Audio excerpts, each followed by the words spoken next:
Hello everyone, welcomes to life with the 3. ఈరోజు అయితే నేను పప్పుచారు ప్రిపేర్ చేస్తున్నాను. సో నేను నా ప్రాసెస్లో ఎలా చేస్తాను రెసిపీ అనేది మీకు షేర్ చేస్తాను, చూసేయండి.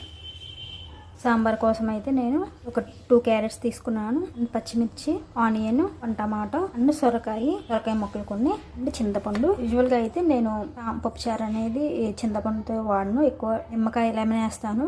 సో లెమన్ కొద్దిగా బాగా రేట్ ఎక్కువ ఉన్నాయని ఇంకా లెమన్స్ ఇంట్లో లేవు, అందుకని చింతపండు యూజ్ చేస్తున్నాను. సింపుల్ ప్రాసెస్సే, మనం రెగ్యులర్గా పెట్టుకునేదే. మీకు ఏ వెజిటేబుల్స్ కావాలంటే ఆ వెజిటేబుల్స్ అన్నిటిని యాడ్ చేసుకోండి. నేనైతే నా దగ్గర ఏవైతే అవైలబుల్గా ఉన్నాయో అవి యాడ్ చేశాను. క్యారెట్, ఆనియన్, మిర్చి అండ్ సొరకాయ అండ్ పొటాటో కూడా వేసుకోవచ్చు, బెండకాయ కూడా వేసుకోవచ్చు ఇష్టం ఉన్న వాళ్ళు. మా ఇంట్లో వాళ్ళకి బెండకాయ ఇష్టం ఉండదు, సో అందుకని అది యాడ్ చేయలేదు. మీ దగ్గర ఏముంటే అవి యాడ్ చేసుకోండి. నెక్స్ట్ చింతపండు పులుసు పోసుకుంటున్నాను.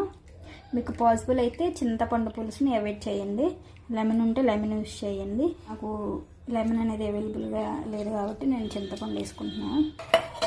వాటర్ యాడ్ చేసుకుందాం ఇంకొకసారి.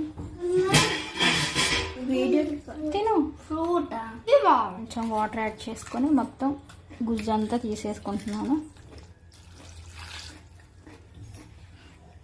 మిక్స్ చేసుకొని ఇంకా కుక్కర్ పెట్టేసేయటమే.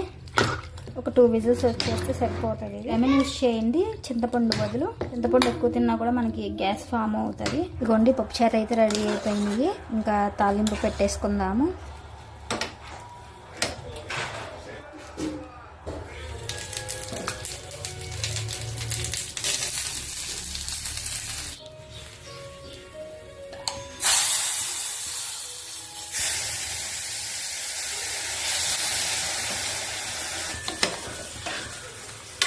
ఇదిగోండి మన సాంబార్ అయితే రెడీ అయిపోయింది. వేరే గిన్నెలోకి మార్చేసాను.